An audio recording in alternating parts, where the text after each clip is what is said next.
Welcome back to the Legal Brief, the show where we crush the various legal myths and misinformation surrounding various areas of the gun world. I'm your host, Adam Kraut, and today we're taking a look at Missouri's Second Amendment Preservation Act. SB Tactical, the originator of the pistol stabilizing brace, set the bar for innovation and product development in the PDW pistol category. From the insanely popular SB M4 to the adjustable SB A3 and even kits for pump-action firearms, SB Tactical braces are available for a wide variety of firearm platforms in fixed, adjustable, and side-folding models. To get 15% off your legally transported and carried pistol braces, use the code TGC15 over at sb-tactical.com. Earlier this year, Missouri State Senator Eric Burleson introduced SB 367, the Second Amendment Preservation Act. The bill begins with a 9-point declaration that recounts the constitutional powers granted to the federal government, the 10th Amendment, and the powers of the Missouri legislature. One of the declarations states, the people of the several states have given Congress the power to regulate commerce with foreign nations and among the several states, but regulating commerce does not include the power to limit citizens' right to keep and bear arms in defense of their families, neighbors, persons, or property, or to dictate as to what sort of arms or accessories law-abiding Missourians may buy, sell, exchange, or otherwise possess within the borders of the state. I bet you can tell where this one's going. The bill starts by listing 5 federal acts, laws, executive orders, administrative orders, court orders, rules, and regulations that would be considered infringements. Those 5 things are: 1. Any taxes imposed on firearms, accessories, or ammunition, which are expected to have a chilling effect on the purchase or ownership by citizens. 2. Any registering or tracking of firearms or accessories that would be expected to have a chilling effect on the purchase or ownership. 3. Registering or tracking of the owners of any of those previously mentioned things.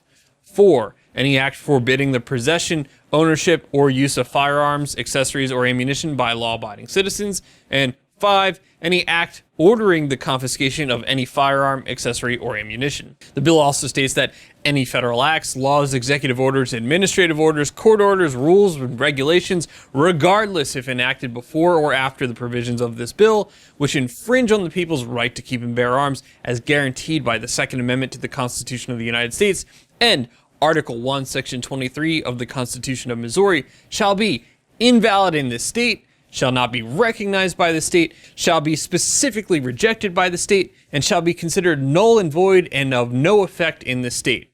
In addition, the bill also prohibits any public officer or employee of Missouri or any political subdivision of it to enforce any of the aforementioned things. In other words, it'd be up to the feds. If a person who is a federal agent attempts to do that, the bill would later bar them from employment as a law enforcement officer in Missouri should they attempt to work for the state or local government. And the term law-abiding citizen means a person who is not otherwise precluded under state law from possessing a firearm and shall not be construed to include anyone who's not legally present in the United States or the state of Missouri.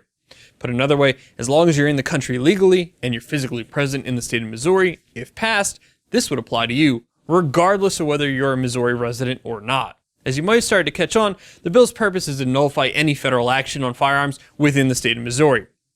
This is certainly not the first time an action like this has been taken. Remember, Kansas passed the Second Amendment Protection Act back in 2013. That bill was similar in nature, essentially nullifying federal gun control. However, that did not stop the successful prosecution of 2 Kansas men, one who produced a silencer without any licenses, etc., and the other who purchased it without going through the NFA process. That case, as you may have heard, was Kettler, which the Supreme Court declined to hear. I've included a link down in the description to the 10th Circuit opinion upholding their convictions. Like we've discussed on this show previously, even with a state passing a law doesn't mean that people are immune from prosecution.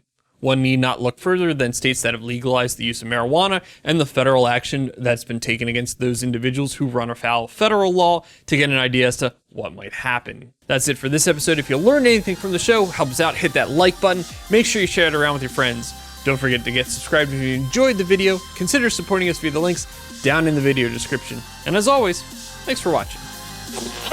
Yep, it's over, but don't worry, you can click on the video up top to watch last week's show, and the one below that is the one that YouTube thinks you'll enjoy. Check them out and let me know what you think.